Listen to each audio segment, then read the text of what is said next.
NATO veterans. We are starting a new series called NATO Veteran Talks, and we're trying to communicate the message of NATO and what NATO stands for and its core values. And today we're fortunate to have Sergeant Major Davor Petek with us.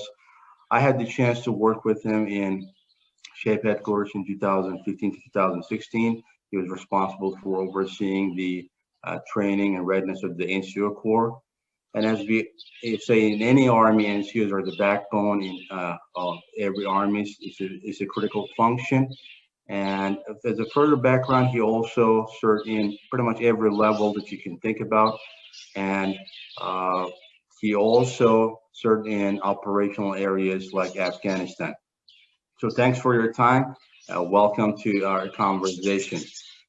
Thank you. Now and then, we see or we hear thoughts about, NATO, is NATO relevant? Is it worth the trouble? And we also saw a resurgence of that thought recently. And when you look at your background, look at your experience, what does NATO mean to you and, its core values? You can also, talk about an incident that resonates with you or just general comments. Again, thanks for doing this. Well, first of all, thanks for having me. It's great to see you first personally. It's been a while, but also it's great to be a part of the something like this NATO Veteran initiative. So I hope this grows and the environment and the people there get connected to it and included into it grows more and more. Back to your question of what NATO means to me. I mean, I spent, looking back, probably about 9 to 10 years working in different NATO environments, from operations, like you mentioned, in Afghanistan to different headquarters around Europe. And, there was a lot of, as you mentioned, there was a lot of talks in the past, post-Cold War especially, what is the relevance of NATO? Is NATO really needed and necessary? Is the money spent in NATO budgeting? Is it worth it? Are the benefits there? And then, as you mentioned again, there's been some talks again. There are always some talks, but there have been some talks also recently. Is NATO relevant? Well, there's a very simple answer to that, at least in my head. I always ask people, imagine what would happen if NATO was not there. Let's just look at Europe. Let's look at the NATO's eastern flank. See what happens if NATO was not there. How would our partner nations and our allied nations, going all the way from the Baltic states, across Ukraine, down across Turkey, all the way down to Spain and Portugal. What would Europe look like today if there was no NATO? I'm not saying that there would be invasion from the east. Don't get me wrong, but would there be any kind of malignant influence or any kind of threats that would be more bigger and more visible if NATO was not there? I believe there would. Some of our smaller allied nations, and I'm coming from one of them. I mean, Croatia is one of the smallest ones, and would definitely not be able to defend, again, not necessarily just physically defend, but defend the national interest and the borders. If NATO as an alliance didn't exist, it's all about common defense. It's all about sharing, capabilities. It's all about providing capacities to partner states and NATO members. So just by answering that question, I think a lot of people will actually understand, yes, there is a big benefit to NATO. And then let's talk a little about what's going on. I'm right now in Iraq. Is NATO bringing value to Iraqi security forces? Absolutely. I've been here for almost 2 years now, working for the NATO mission here in Iraq, and I've seen drastic changes in the capabilities, the capacities, the quality of the Iraqi security forces by a small number of people that represent NATO here. This is not a big mission. Sure. So yes, there is an absolute value in NATO being around. Absolutely. How about, we also talk about this transatlantic bond. There's a security aspect, absolutely, as you referred to, and we can kind of understand that if NATO wasn't in place, but also the common values that, both parts of the world kind of is anchored on. So what are your thoughts on this, the importance of the transatlantic bond? Yeah, I mean, there are multiple reasons for why I believe it's important. First of all, we have 2 big member states in North America. We have U.S. and Canada, and one of the founding members of NATO is U.S. And the values that we share, from democracy, liberty, security, human values, human rights are common across European continent and US continent. And let's not also forget about what is brought to the table when we talk about NATO force structure. Nobody can deny the US one of the biggest contributors to NATO force structure, and also, in NATO command structure.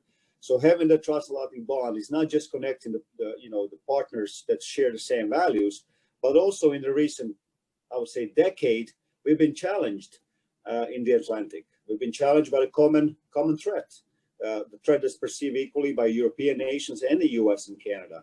So having that connection, that firm bond between the North America and European continent, and US and Canada, and then the Europeans on the other side, I think it's also required to ensure what we call 360-degree security for NATO members. So they're starting from values which are shared and in common to the nations, to actual delivering capabilities that we need to provide security for the NATO environment. Absolutely. And as you mentioned that you packed your bags and came to Iraq for capacity building mission. As you're doing your part in continuing the service and to the alliance. As people out of uniform, do you think we have a responsibility to at least communicate the message, but also communicate the core values, the commitments to those values as NATO veterans? Do you believe so? Yeah. No, absolutely. I mean, people like us and many more men and women that served under NATO flag in whatever capacity, whether that being serving in one of our operational areas, whether just being part of the exercise with NATO, we probably better understand not only the values that NATO brings to the table, but also what it means when we talk about serving together. What does it mean fighting hand in hand? What does it mean to have interoperability? I will never forget a couple of years back when NATO introduced the EFP concept, the battle group concept. Nations were talking a lot, interoperability can be deployed. Every nation has a different system in place. But one thing I found in common, when I went out and I visited the troops quite a lot, regardless what the political and high level of military leadership were talking, those folks on the ground were making every effort they could to make it work. And that is the best that NATO can actually provide. So folks that serve within NATO and that either left NATO or changed positions, they understand what NATO actually means, and they know what it means to make it happen and work together hand in hand. You can see it here. I mean, I work with a mixture of civilian and the military from allied and partner nations. A lot of nations, in my belief, and this is something I've said openly many times when I was serving in NATO, we don't invest too much, or we don't invest enough in some nations to actually educate our folks what NATO is. So I'm using every opportunity to give, NATO 101 lectures here to people, Sure. not bored of political leadership, but actually explain to them, hey, this is bottom line NATO. This is what it is. These are the core values. This is why we're here. This is how the nations work together. And the reason that you are sitting here means that your nation does really care about being part of this alliance. Perfect. To continue on that thought, we're still, have some connection to NATO and the core values and brother in arms in some way. Just purely from an observational perspective, how do you see your performance in networking and in our post military lives? Do you think we can do more? And if so, how can we do that? Well, I would say I'm in touch with about 99% of people that I've worked with, from Private Joe on the ground that I met in Baghdad, or I met down in Kandahar, to high level officials and officers and officers I work with in SHAPE. So I maintain those connections because it's relevant. It's relevant. It's not just relevant from the aspect of NATO. It's relevant because these folks are experts. So maintaining those networks is absolutely crucial.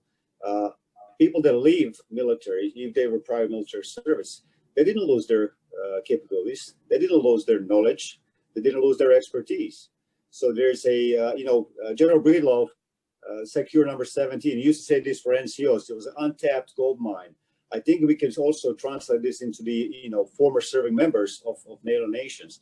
There's an untapped gold mine of civilian experts that can bring a lot to the table and contributes to benefit the NATO in general.